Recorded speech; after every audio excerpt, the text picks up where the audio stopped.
இணைந்து வாருங்கள், மகிழ்ந்து கூடுங்கள், இறைவன் பணியில் கலந்திட விரைந்து வாருங்கள்.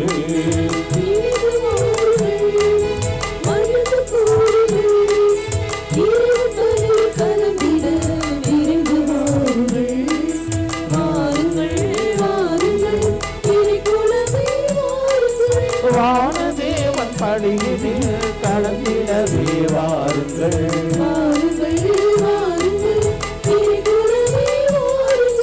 வானதேவன் பணியில் கலந்திடவே வாருங்கள். இணைந்து வாருங்கள், மகிழ்ந்து கூடுங்கள், இறைவன் பணியில் கலந்திட விரைந்து வாருங்கள்.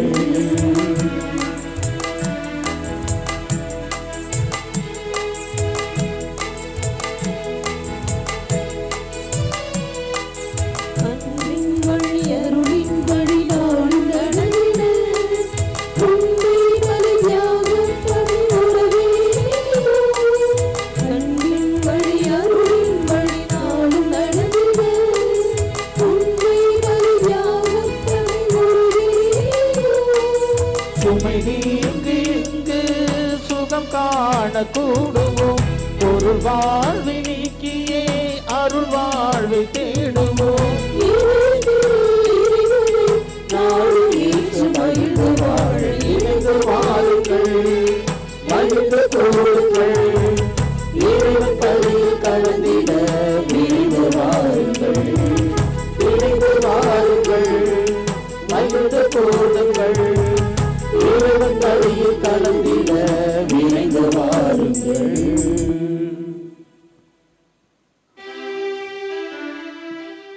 தந்தை மகன் தூயாவியாரின் பெயராலே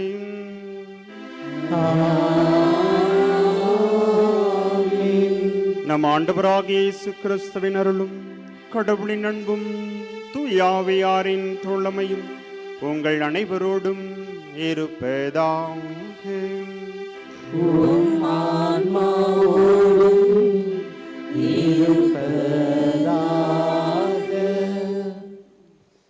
அன்னையின் அன்பு பக்தர்களே, இந்த திருப்பலியானது ஆலயத்தில் கூடியிருக்கும் பக்தர்களின் கருத்துகளுக்காகவும் ஜெயா பிளஸ் தொலைக்காட்சி, திருத்தல இணையதளம் மற்றும் அனைத்து சமூக ஊடகங்களின் வழியாக பங்கெடுக்கும் பக்தர்களின் கருத்துகளுக்காகவும் இன்றைய நாளின் ஒளிபரப்பிற்கு உதவி செய்த நன்கொடையாளர்களின் குடும்ப கருத்துகளுக்காகவும் நேற்று திருப்பலி எழுதி வைத்தவர்களின் கருத்துகளுக்காகவும் ஒப்புக் கொடுக்கப்படுகிறது. மேலும் இந்த ஒளிபரப்பை காணுகின்ற அனைத்து அன்னையின் பக்தர்களையும் இறைவன் நிறைவாக ஆசிர்வதிக்கவும் இத்திருப்பலியில் மன்றாடுவோம்.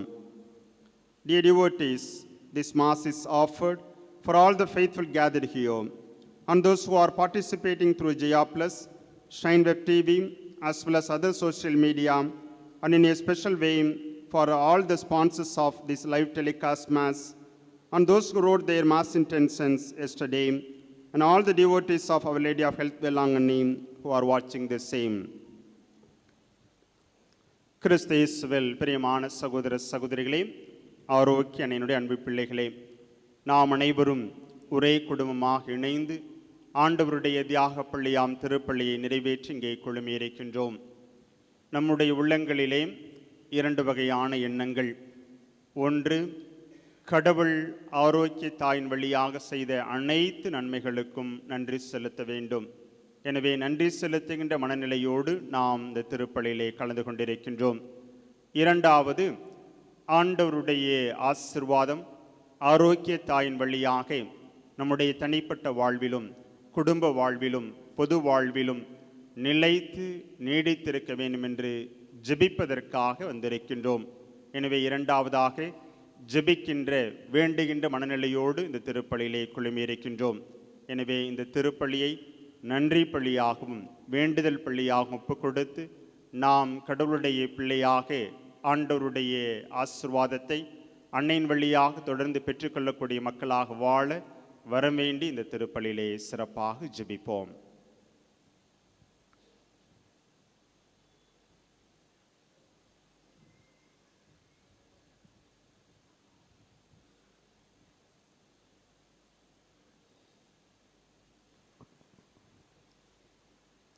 தூய மறைநிகழ்வுகளை தகுந்த விதத்தில் ஒப்புக் கொடுக்கும் பொருட்டு நம்முடைய பாவங்களை ஏற்று மனவருந்துவோம்.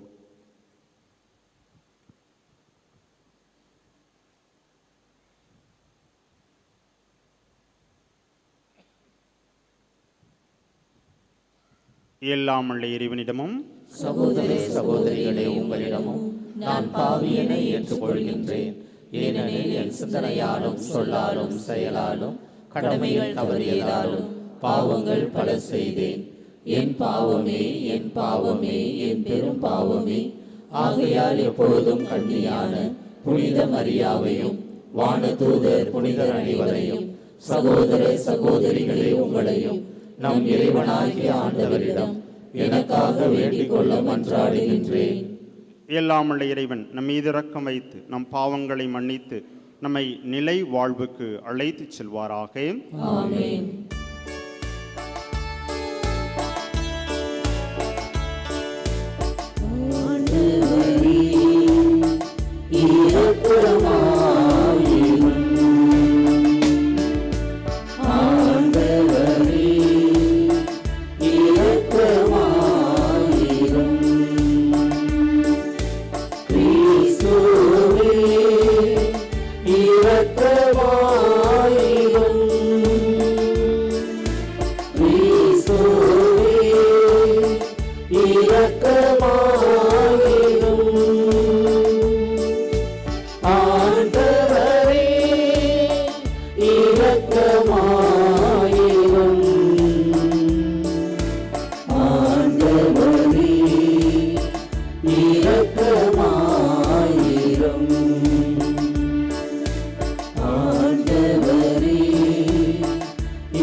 மன்றாடுவோமாக. இரக்கமுள்ள இறைவா, தூயாவியாரால் ஒன்று சேர்க்கப்பட்ட முடைய திருவை முழு இதயத்தோடும் மீதுள் பற்றுதல் கொண்டிருக்க செய்தருளுமை மன்றாடுகின்றோம். அதனால் அத்திருவை தூய இதயத்துடன் உமோடு ஒன்றித்திருக்க செய்தருளும். உமோடு தூயாவின் ஒன்றைப்பில் இறைவனா என்றென்றும் வாழ்ந்து ஆட்சி செய்கின்ற எங்கள் ஆண்டவரும் ஓம் திருமகனமாகிய கிறிஸ்து வழியாக உம்மை மன்றாடுகின்றோம்.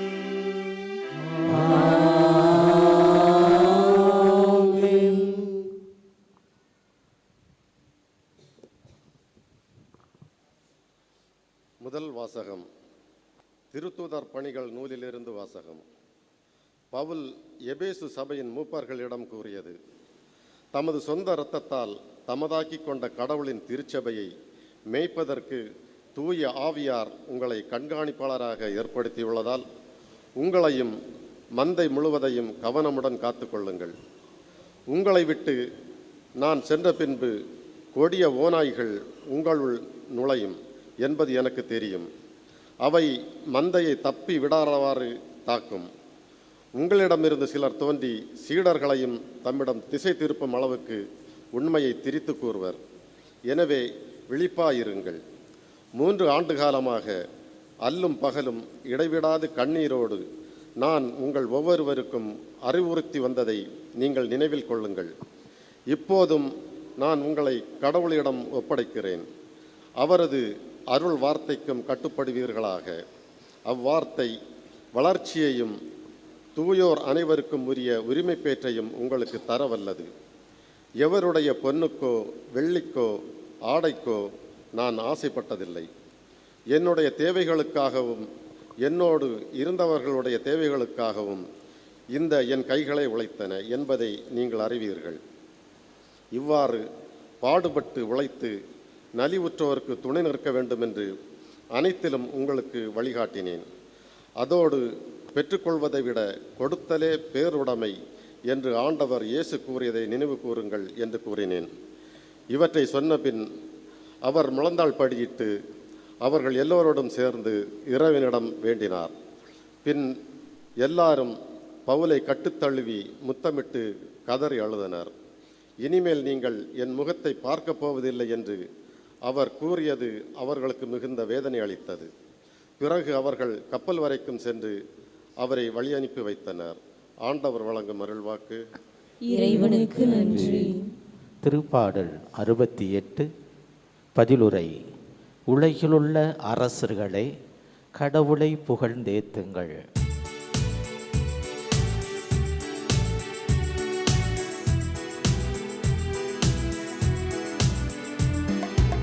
உலகிலுள்ள அரசர்களே, கடவுளை புகழ்ந்தேத்துங்கள். உலகிலுள்ள அரசர்களே, கடவுளை புகழ்ந்தேத்துங்கள். கடவுளே, உன் வல்லமையை காட்டியருளும். என் சார்பாக செயலாற்றிய கடவுளே, உம் வல்லமையை காட்டி அருளும். எருசலேமில் உமது கோவில் உள்ளது. எனவே அங்கு அரசர் உமக்கு காணிக்கை கொணர்வர்.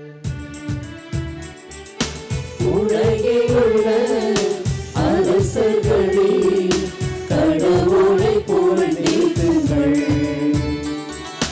உலகிலுள்ள அரசர்களே, கடவுளை புகழ்ந்தேத்துங்கள். உலகில் உள்ள அரசர்களே, கடவுளை புகழ்ந்தேத்துங்கள். ஆண்டவரை போற்றி பாடுங்கள். வானங்களின் மேல், தொன்மை மிகு வானங்களின் மேல் ஏறி வரும் அவரை புகழுங்கள். இதோ அவர் தம் குரலில், தம் வலிமை மிகு குரலில் முழங்குகின்றார். உலகிலுள்ள அரசர்களே, கடவுளை புகழ்ந்தேத்துங்கள். உலகிலுள்ள அரசர்களே, கடவுளை புகழ்ந்தேத்துங்கள். கடவுளை புகழ்ந்தேத்துங்கள். கடவுளை புகழ்ந்தேத்துங்கள்.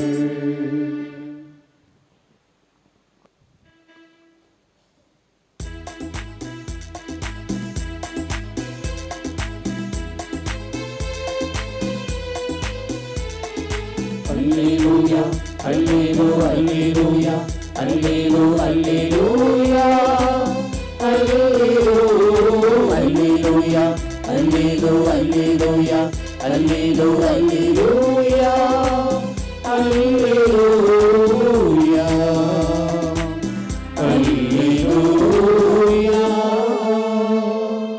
ஆண்டவரே, உமது வார்த்தை உண்மையினால் அவர்களை உமக்கு அர்ப்பணமாக்கி அருளும். அல்லேலூயா, அல்லேலூயா, அல்லேலூயா, அல்லேலூயா, அல்லேலூயா, அல்லேலூயா, அல்லேலூயா, அல்லேலூயா, அல்லேலூயா, அல்லேலூயா,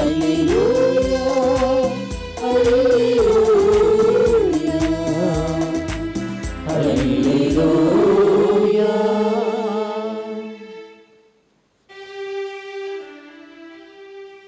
ஆண்டவர் உங்களோடு இருப்பாராக.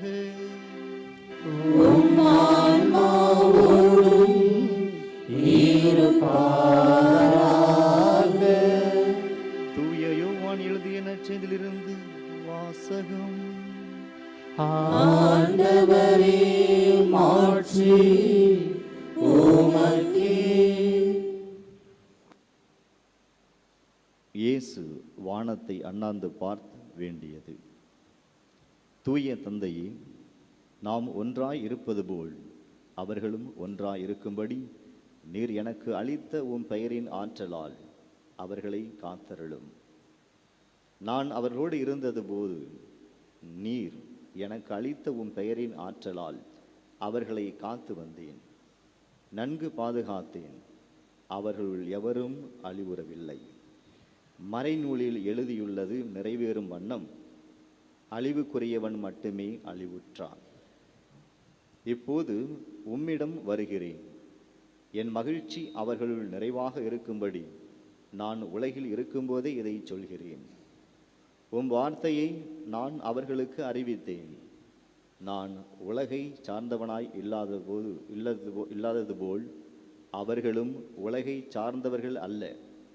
ஆதலால் உலகம் அவர்களை வெறுக்கிறது. அவர்களை உலகிலிருந்து எடுத்துவிட வேண்டும் என்று நான் வேண்டவில்லை. தீயனிடமிருந்து அவர்களை காத்தருள வேண்டும் என்றே வேண்டுகிறேன்.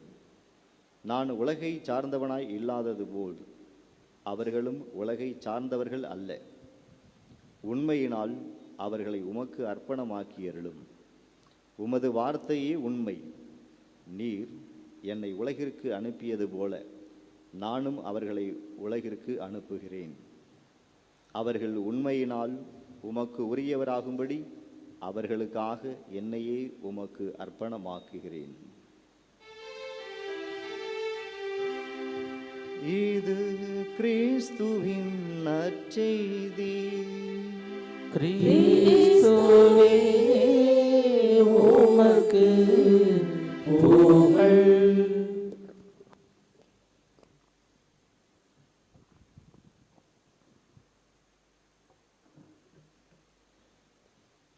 கிறிஸ்து இயேசுவில் பிரியமான சகோதர சகோதரிகளே, ஆரோக்கியனினுடைய அன்பு பிள்ளைகளே, இயேசுனுடைய உயிர்ப்பின் மகிழ்ச்சியை கொண்டாடி கொண்டிருக்கின்ற இந்த அருமையான பாஸ்கா காலங்களிலே கடவுள் இன்றைய வார்த்தைகளின் வழியாக நமக்கு கற்றுக் கொடுக்கின்ற அருமையான பாடம் ஒன்றாய் இருப்போம். இன்றைய நற்செய்தியினுடைய தொடக்க வசனங்களே ஆண்டவர் இயேசு சொன்ன அந்த வார்த்தை, தந்தாய் நாம் ஒன்றாய் இருப்பது போல அவர்களும் ஒன்றாய் இருப்பார்களாக. பிரியமானவர்களே, ஒன்றாக இருத்தல் என்பதை குறித்து இன்றைய வாசகங்கள் நமக்கு விளக்கம் கொடுக்கின்றன. மூவொரு இறைவன் ஒன்றாக இருத்தலுக்கு ஒரு சிறந்த எடுத்துக்காட்டாக இருக்கின்றது. தந்தை, மகன், தூய ஆவி இவர்கள் மூவரும் தொடக்க காலங்கள் முதலாக இன்றைய நாள் வரை ஒன்றாக இருந்து நம்மை படைத்து பராமரித்து காத்து வருகின்றார்கள். இதுதான் ஒன்றாக இருத்தலினுடைய சிறந்த உதாரணமாக நமக்கு கொடுக்கப்படுகின்றது. இந்த வாழ்வியல் முறைக்கு கடவுள் நம்மிடம் எதிர்பார்ப்பது என்ன என்பதை சிந்தித்து பார்க்க வேண்டும். நாம் கடவுளுடைய ஆசைப்படி ஒன்றாக வாழ்வதற்கு கடவுள் நம்மிடமிருந்து எதிர்பார்க்கின்ற வாழ்வியல் முறை என்ன என்பதை இன்றைய வாசகங்கள் மூலமாக சிந்தித்து பார்க்க இருக்கின்றோம். பிரியமானவர்களே, விவிலியம் நமக்கு சுட்டி காட்டுகின்ற ஒன்றாக இருத்தல் என்பது தனித்தன்மையோடு வாழ்தல். இரண்டு வகையான வாழ்வியல் முறைகளை பார்க்கின்றோம். ஒன்று, மனிதன் தனிமையாக மற்றவர்களோடு சேர்ந்து வாழாமல் இருக்கின்ற பொழுது அங்கே குழப்பங்கள் ஏற்படுகின்றது, தனிமையாக வாழ்தல். ஆனால் ஆண்டவர் அதை எதிர்பார்க்கவில்லை. மாறாக தனித்தன்மையோடு வாழ்தல் என்பதைத்தான் ஆண்டவர் எதிர்பார்க்கின்றார். அதைத்தான் விவிலியத்திலே கடவுளுடைய வாழ்வாக இருந்தாலும், புனிதர்களுடைய வாழ்வாக இருந்தாலும், திருத்துதருடைய வாழ்வாக இருந்தாலும் அவ்வாறு வாழ்கின்ற வாழ்வியல் முறையை நமக்கு சுட்டி காட்டுகின்றார்கள். தனித்து வாழ்தல் அல்ல, தனித்தன்மையோடு வாழ்தல். பிரியமானவர்களே, அதற்கு சிறந்த வாழ்வியல் எடுத்துக்காட்டாக திகழ்பவள் அன்னை தெரசா அவர்கள். 1929 ஜனவரி மாதம் 6ஆம் தேதி தன்னுடைய சொந்த நாட்டிலிருந்து இந்திய தேசத்திற்கு கல்வி பணி ஆற்ற வந்தவள்தான் அன்னை தெரசா. டார்ஜிலிங்கிலே முதன்முதலையாக அவர் தன்னுடைய பணியை தொடங்குகின்றாள். ஆனால் தூய ஆவியினால் அவள் தூண்டப்படுகின்றாள். தன்னுடைய 20 ஆண்டு கால, ஏறக்குறைய 19 ஆண்டு காலம் அவள் கல்வி பணி ஆற்றுகின்ற பொழுது தான் அழைக்கப்பட்டதனுடைய நோக்கம் இன்னும் நிறைவு பெறவில்லை என்பதை உணர்ந்தவளாக 1948ஆம் ஆண்டு தன்னுடைய தனித்தன்மையை உலகிற்கு காட்டும் வகையிலே புதிதாக ஏழை எளியவர்களுக்கு, தொழுநோயாளிகளுக்கு உதவி செய்யக்கூடிய வாழ்க்கையை, அர்ப்பண வாழ்வை ஆரம்பித்தாள். அதுதான் அன்னை தெரசா ஆரம்பித்த அந்த மிஷனரிஸ் ஆஃப் சேரிட்டி என்று சொல்லக்கூடிய அந்த சபையின் மூலமாக ஏழை எளியவர்களுக்கு அவர் உதவி செய்து உலகமே பாராட்டக்கூடிய, உலகமே வியக்கக்கூடிய பல்வேறு இன மக்கள், பல்வேறு மொழி பேசுகின்றவர்கள், பல்வேறு மதத்தை சார்ந்தவர்கள் எல்லாம் போற்றக்கூடிய தனித்தன்மையோடு வாழ்ந்ததனால்தான் அன்னை தெரசா அகில உலகத்திற்கெல்லாம் ஒரு சிறந்த முன்மாதிரியான ஒரு தாயாக திகழ்கின்றாள். பிரியமானவர்களே, இதுதான் கடவுள் நம்மிடமிருந்து எதிர்பார்க்கின்ற வாழ்வு. தனித்தன்மையோடு அவள் அன்று அருட்சகோதரிகளோடு வாழ்ந்த பொழுது தான் எதற்காக அழைக்கப்பட்டோம், கடவுள் தன்னை எந்த பணிக்காக அழைத்திருக்கின்றார் என்பதை உணர்ந்தவளாக கல்வி பணியை துறந்து சமூக பணியை, ஏழை எளியவர்களுக்கு தொண்டாற்றக்கூடிய பணியினை தெரிந்தெடுத்தாள். பிரியமானவர்களே, இதுதான் கடவுள் நம்மிடமிருந்து எதிர்பார்க்கின்ற வாழ்வு. நாம் நம்முடைய வாழ்வியல் சூழல்களிலே பல்வேறு விதமான காரியங்களை செய்து வருகின்றோம். ஆனால் கடவுளுக்கு உரிய தனித்தன்மையோடு நான் எப்படி வாழ வேண்டும் என்று சிந்தித்து பார்க்கத்தான் கடவுள் நம்மை அழைப்பு விடுக்கின்றார். அத்தகைய வாழ்வு வாழத்தான் கடவுள் நம்மை அழைப்பு விடுக்கின்றார். பிரியமானவர்களே, இன்றைய முதல் வாசகத்திலே பார்க்கின்ற பொழுது தூய பவுலடியாரனுடைய வாழ்க்கை நமக்கு கொடுக்கப்படுகின்றது. அவர் தன்னுடைய தொடக்க கால வாழ்க்கையை பார்க்கின்ற பொழுது அவர் கிறிஸ்தவர்களுக்கு எதிராக இருந்தவர். சவுல் என்று அழைக்கப்பட்ட அந்த மனிதர் கிறிஸ்தவர்களை கொன்றொழிக்க வேண்டும், கிறிஸ்துவம் என்ற ஒரு சமூகம், ஒரு மதம், ஒரு வாழ்வியல் நடைமுறை இந்த உலகத்திலே இருக்கக்கூடாது என்று கங்கணம் கட்டிக்கொண்டு பல்வேறு விதமான காரியங்களில் ஈடுபட்டவர். ஆனால் கடவுளால் ஆட்கொள்ளப்பட்ட பிறகு தனித்தன்மையோடு இந்த உலகம் முழுவதும் கிறிஸ்துவம் பரவுவதற்கு முதன்மையான காரணியாக அமைந்தார் என்பதைத்தான் பார்க்கின்றோம். அதிலே ஒரு நிகழ்வுதான் இன்று முதல் வாசகத்திலே எபேசு நகரத்திலே அவர் 3 ஆண்டு காலமாக இறைவனுடைய வார்த்தையை அங்கு மக்களுக்கு எடுத்துரைத்து அவர் தன்னுடைய பணியை அடுத்த நகர்களுக்கு செல்கின்ற பொழுது மூப்பர்களிடம் பேசிய அருமையான பதிவுதான் இன்றைய முதல் வாசகம். நான் 3 ஆண்டு காலமாக ஆண்டவருடைய வார்த்தையை உங்களுக்கு போதித்தேன். எனவே இப்பொழுது நான் மற்ற இடங்களுக்கு மறைப்போதக பணிக்காக ஆண்டவருடைய வார்த்தையை அறிவிக்க செல்கின்றேன். எனவே உங்களிடையே குழப்பங்கள் இருக்கக்கூடாது. உங்களிடையே போலி இறைவாக்கினர் என்று சொல்லக்கூடிய போலி போதகர்கள் தோன்றி கிறிஸ்துவ நெறிக்கு எதிராக, இயேசுனுடைய வாழ்வியல் முறைக்கு எதிராக குழப்பங்கள் உண்டாக்குவார்கள். அப்பொழுது நீங்கள் தனித்தன்மையோடு வாழ வேண்டும். ஆண்டவரை பின்பற்றுகின்ற மக்களாக, ஆண்டவருடைய கோட்பாடுகளை பின்பற்றுகின்ற மக்களாக வாழ வேண்டும் என்று அறிவுறுத்தி செல்கின்றார். பிரியமானவர்களே, இதுதான் கடவுள் நமக்கு கொடுக்கின்ற செய்தி. பவுலடியாருடைய வாழ்வு நமக்கு மற்றொரு உதாரணமாக இருக்கின்றது. எனவே நாம் இருக்கின்ற சூழல்களிலே தனிமையாக வாழக்கூடாது, மாறாக தனித்தன்மையோடு ஆண்டவருடைய பிள்ளையாக வாழ வேண்டும். அதற்கு நாம் என்ன செய்ய வேண்டும் என்று நாம் சிந்தித்து பார்க்கின்ற பொழுது கடவுள் இன்றைய நற்செய்தியின் வழியாக சொல்லுகின்றார், நாம் நம்மை கடவுளுக்கு அர்ப்பணமாக்க வேண்டும். அர்ப்பணித்தல், அதைத்தான் இன்றைய நற்செய்தியிலே இயேசு கிறிஸ்து விண்ணகம் செல்வதற்கு முன்னதாக இறுதி பதிவாக, இறுதி சொற்பொழிவு என்று சொல்வார்கள், கடைசியாக விண்ணகம் செல்வதற்கு முன்னதாக சீடர்களை சந்தித்து நீங்கள் இவ்வாறெல்லாம் வாழ வேண்டும் என்று சொல்லுகின்றார். அப்படி அவர் சொல்லுகின்ற பொழுது நீங்கள் உங்களுடைய வாழ்வை கடவுளுக்கு அர்ப்பணமாக்க வேண்டும். அப்படி என்றால் தனித்தன்மையோடு நீங்கள் செயல்பட வேண்டும். இந்த உலகத்திலே நீங்கள் வாழ்ந்திருக்கின்றீர்கள், உலக சூழல்களிலே நீங்கள் பார்த்திருக்கின்றீர்கள். அந்த சூழல்களிலே நீங்கள் வாழக்கூடாது, மாறாக மேலுலகை சார்ந்தவற்றை நாட வேண்டும். அர்ப்பண வாழ்வு என்பது மேலுலகை சார்ந்தவற்றை நாட வேண்டும். இதுதான் ஆண்டவர் நம்மிடமிருந்து எதிர்பார்க்கின்றது. பொன்னையோ பொருளையோ இந்த உலகத்தினுடைய செல்வங்களையோ ஆண்டவர் நம்மிடமிருந்து கேட்கவில்லை. ஆண்டவர் நம்மிடமிருந்து எதிர்பார்ப்பது, அவருடைய வேண்டுகோளாக ஆசையாக இருப்பது, நீங்கள் அர்ப்பண வாழ்வு வாழ வேண்டும். அந்த அர்ப்பண வாழ்வு என்பது நீங்கள் கடவுளுக்கு உங்களை முழுமையாக ஒப்பு கொடுத்து மேலுலகை சார்ந்தவற்றை நாட வேண்டும். பிரியமானவர்களே, இதுதான் ஆண்டவர் நம்மிடமிருந்து எதிர்பார்ப்பது. எனவே கடவுள் நம்மிடமிருந்து எதிர்பார்ப்பது நாம் ஒற்றுமையாக தனித்தன்மையோடு மேலுலகை சார்ந்தவர்களாக வாழ வேண்டும். இதுதான் ஆண்டவருடைய விருப்பம். அன்னையினுடைய திருத்தலத்திற்கு நாம் பல்வேறு விதமான நன்றி பெருக்கோடு நாம் வந்திருக்கின்றோம். அன்னையானவள் வழியாக அற்புதங்களையும் அதிசயங்களையும் நான் ஆண்டவரிடமிருந்து பெற்றிருக்கின்றேன். அதற்காக ஆண்டவருக்கு நான் ஏதாவது கொடுக்க வேண்டும் என்று வந்திருக்கின்றோம்.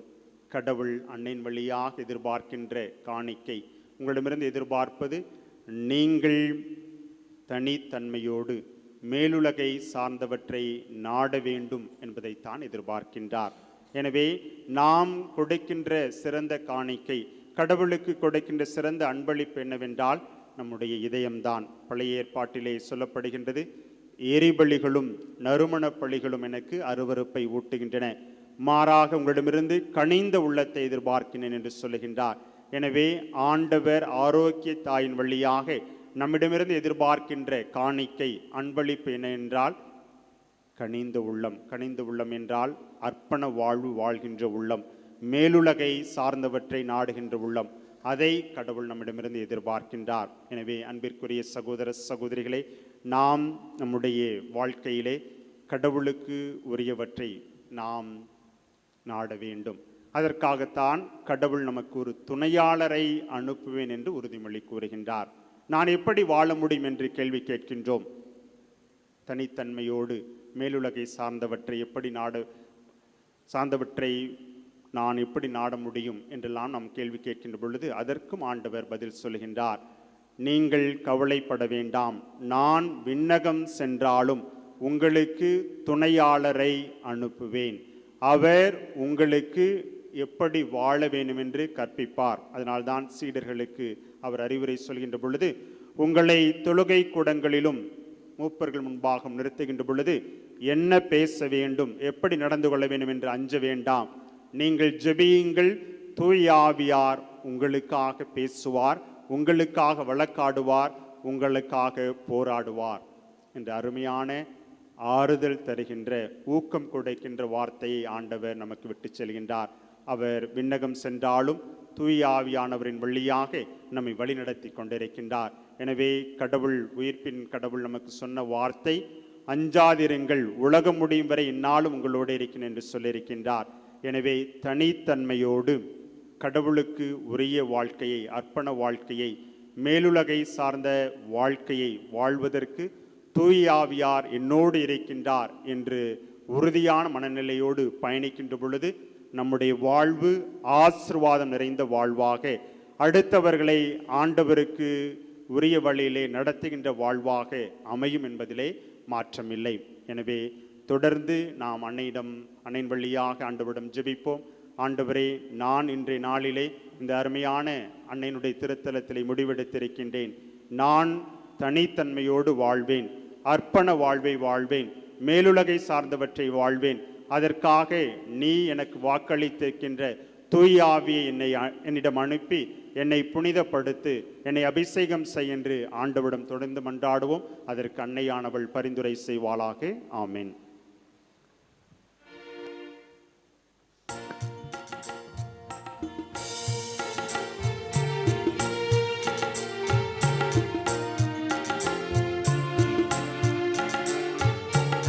இதயம் பாடும் இனிய பாடல் இறைவா உமக்காக, இல்லத்தில் காணும் படைப்பு யாவும் இறைவா எனக்காக.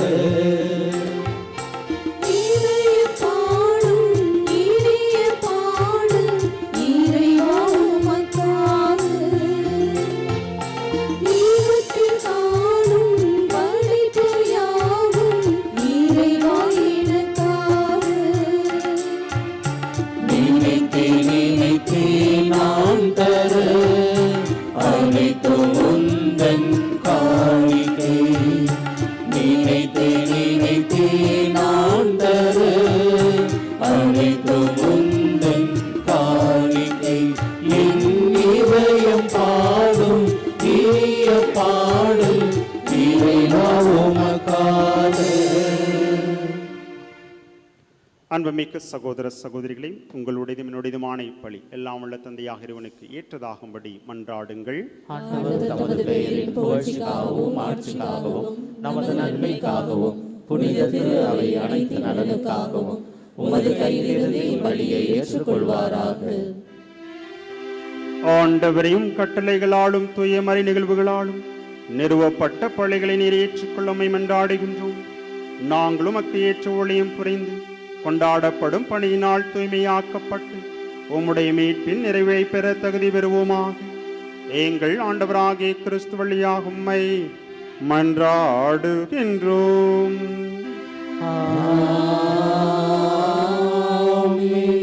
ஆண்டவர் உங்களோடு இருப்பாராக.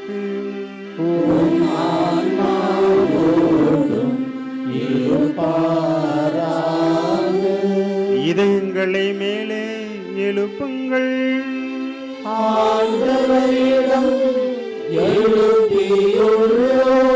நம் இறைவனாகிய ஆண்டவருக்கு நன்றி கூறுவோம்.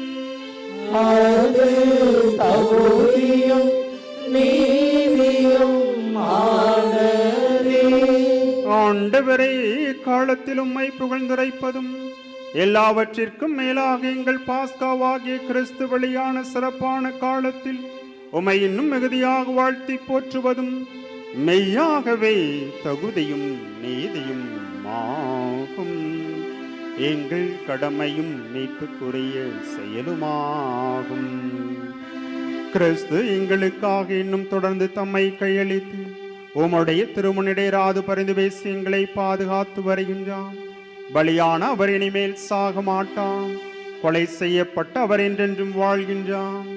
ஆகவே பாஸ்கா மகிழ்ச்சி பொங்க அனைத்துலகின் மாந்தர் அனைவரும் மக்களைக்கின்றனர். அவ்வாறே ஆற்றல் மிக்கோரும் அதிகாரம் கொண்ட தூதர்களும் உம்முடைய மாட்சிமையை புகழ்ந்து பாடுவதாவது.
ஆண்டவர் இனிமையாகவே தூயவர், தூய்மை அனைத்திற்கும் ஊற்று. ஆகவே உம்முடைய ஆவியை பொழிந்து இக்காணிக்கைகளை தூய்மைப்படுத்த வேண்டுகின்றோம். இவ்வாறு எங்கள் ஆண்டவர் இயேசு கிறிஸ்துவின் உடலும் இரத்தமுமாக எங்களுக்கு இவை மார்பனவாக. அவர் பாடுபட உளம் கணிந்து தம்மை கையளித்த பொழுது அப்பத்தை எடுத்து நன்றி செலுத்தி அதை பிட்டு தம் சீடர்களுக்கு அளித்து அவர் கூறியதாவது: அனைவரும் இதிலிருந்து பெற்று உண்ணுங்கள், ஏனெனில் இது உங்களுக்காக கையளிக்கப்படும் என் உடல்.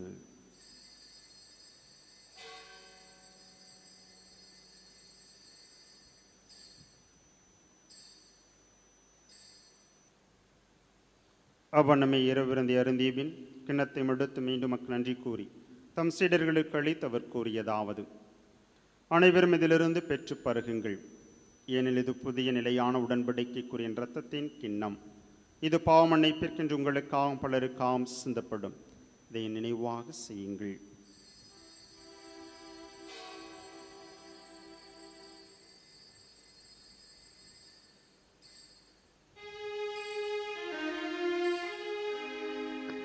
நம்பிக்கையின் மறைபொருள்.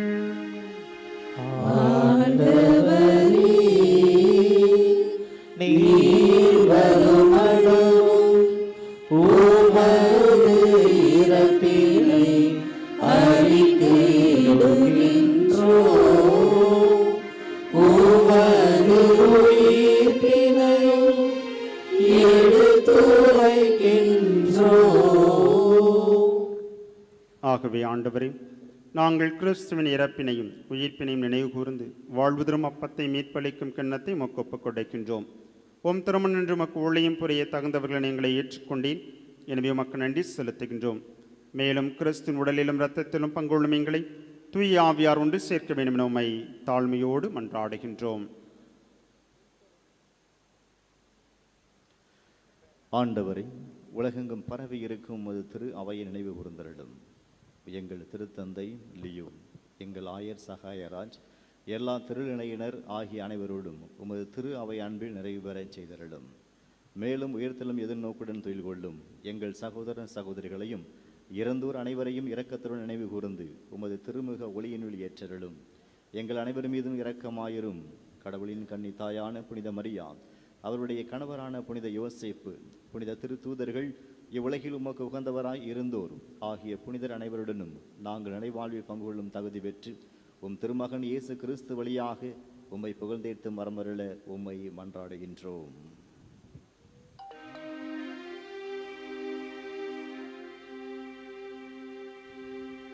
இவர் வழியாக இவரோடு இவரில் எல்லாம் வல்ல இறைவனாகிய தந்தையே, துயாவின் ஒன்றைப்பில் எல்லா புகழும் மாட்சியும் என்றென்றும் உமக்கு உரியதே.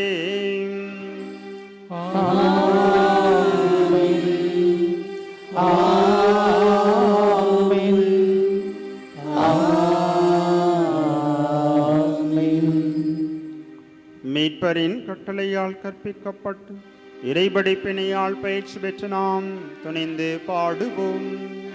விண்ணுலகில் இருக்கின்ற எங்கள் தந்தையே, உமது பெயர் தூயது என போற்ற பெறுக. உமது ஆட்சி வருக. உமது திருவுள்ளம் விண்ணுலகில் நிறைவேறுவது போல மண்ணுலகிலும் நிறைவேறுக. எங்கள் அன்றாட உணவை இன்று எங்களுக்கு தாரும். எங்களுக்கு எதிராக குற்றம் செய்வோரை நாங்கள் மன்னிப்பது போல எங்கள் குற்றங்களை மன்னியும். எங்களை சோதனைக்கு உட்படுத்தாதேயும், தீமையிலிருந்து எங்களை விடுவித்தருளும். ஆண்டவரே, தீமைகள் அனைத்திலும் இருந்து எங்களை விடுவித்து எங்கள் வாழ்நாளில் அமைதியை கனிவுடன் அருளும்மை மன்றாடுகின்றோம். உமதே இரக்கத்தின் உதவியால் நாங்கள் பாவத்திலிருந்து இப்பொழுது விடுதலை பெற்று யாதொரு கலக்கமுமின்றி நலமாயிருப்போமாக. நாங்கள் எதிர்நோக்கி இருக்கும் பேரின்பத்திற்காகவும் மீட்பராகிய இயேசு கிறிஸ்து வருகைக்காகவும் காத்திருக்கின்றோம். ஆட்சியும் வல்லமையும் மாட்சியும் என்றென்றும் உமதே. ஆண்டவராகிய இயேசு கிறிஸ்துவை அமைதி உங்களுக்கு விட்டுச் செல்கின்றேன், என் அமைதி உங்களுக்கு அளிக்கின்றேன். திருத்தூதர்களுக்கும் ஒளிந்தீரேன். எங்கள் பாவங்களை பாராமல் உம்முடைய திருவை நம்பிக்கையை கண்ணோக்கி உம்முடைய திருவுளத்திற்கு ஏற்பதற்கு அமைதி ஒற்றுமை அளித்தருள்வீராக. என்றென்று வாழ்ந்து ஆட்சி செய்கின்றவர் நீரே. ஆமென். ஆண்டவருடைய அமைதி உங்களோடு என்றும் இருப்பதாக. உம் ஆன்மாவோடும் இருப்பதாக. கிறிஸ்து இயேசு வழங்குகின்ற நம்பிக்கை தருகின்ற அமைதியை ஒருவர் மற்றவரோடு பகிர்ந்து மகிழ்வோம். உலகின் பாவங்களை போக்கும் இறைவனின் செம்மறியை எங்கள் மேல் இரக்கமாயிரும். உலகின் பாவங்களை போக்கும் இறைவனின் செம்மறியை எங்கள் மேல் இரக்கமாயிரும். உலகின் பாவங்களை போக்கும் இறைவனின் செம்மறியை எங்களுக்கு அமைதியை அளித்தருளும்.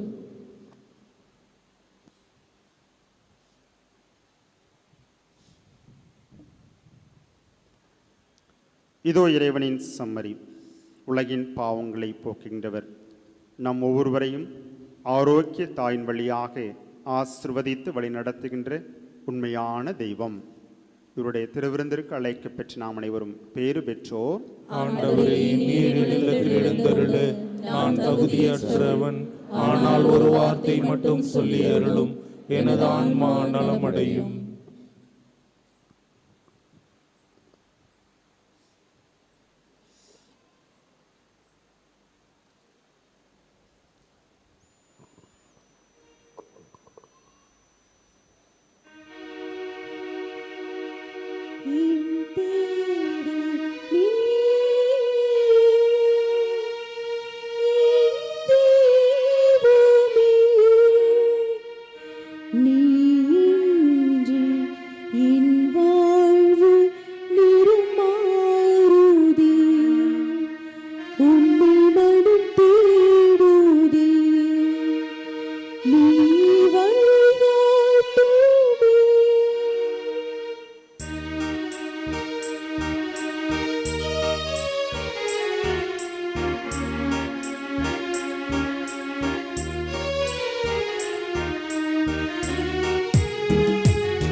நன்றி கூறி மன்றாடுவோமாக. ஆண்டவரே, நாங்கள் பங்கு கொள்ளும் திருவிருந்து உம்முடைய அருளை மீது நிறைவாக பொழிந்தருளும்மை வேண்டுகின்றோம். இத்திருவிருந்து தன் ஆற்றலினால் எங்களை தூய்மைப்படுத்துவதாக அந்த மாபெரும் கொடைக்கு நாங்கள் என்றும் தகுதி பெற செய்தருளும். எங்கள் ஆண்டவராகிய கிறிஸ்து வழியாக உம்மை மன்றாடுகின்றோம்.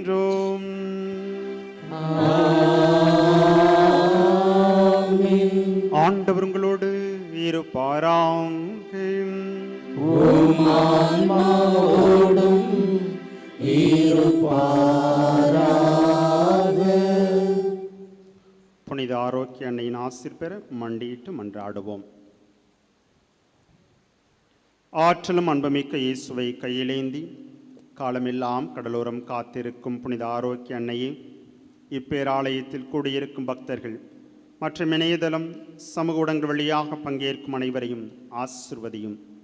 இவர்களின் மனம் சோர்ந்து போகும்போது பால்கார பாலகனின் பால்குடத்தை பொங்க செய்தது போல இவர்களின் மனங்களை மகிழ்ச்சியால் பொங்க வையும். இவர்கள் தோல்வியால் துவண்டு போகும்போது நடக்க இயலாத சிறுவனை நடக்க வைத்தது போல இவர்களையும் எழுந்து நடக்க வையும். இவர்கள் துன்பக்கடலில் தத்தளித்து தடுமாறும் பொழுது போர்ச்சுகீசிய மாலுமிகளை கரை சேர்த்தது போல இவர்களையும் கரை சேர்த்தருளும்.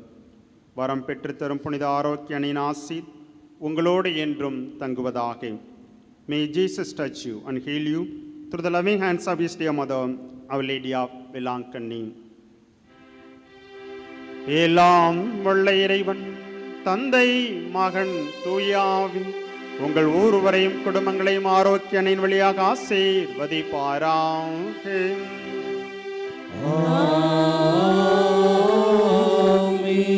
என்றும் மகிழ்ச்சியிலும் அன்னையின் அரவணைப்பிலும் வாழ சென்று வாழுங்கள்.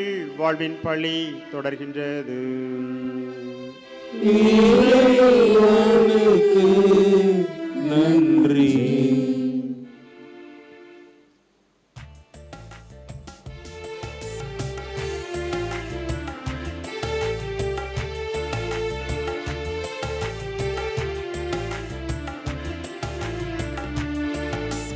விண்மீன் முடியன அணிந்தவளே எங்கள் மரியே நீ வாழ்க. விண்ணக மன்னக காவலி எங்கள் மாதா நீ வாழ்க. விண்மீன் முடியன அணிந்தவளே எங்கள் மரியே நீ வாழ்க.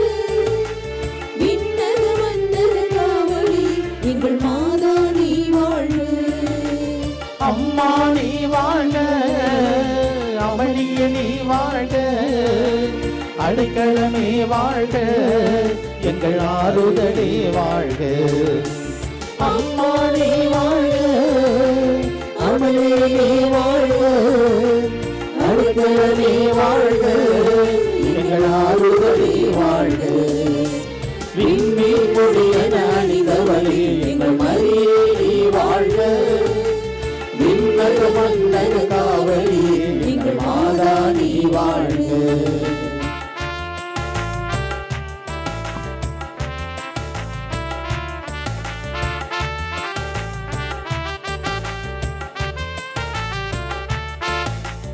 ஏழை மகனாம் இயேசுவுக்கு நீ இன்னும் எழுத்தும் போதித்தாய். எல்லாம் அறிந்த இறைவனுக்கே உறைவிடமானவளே.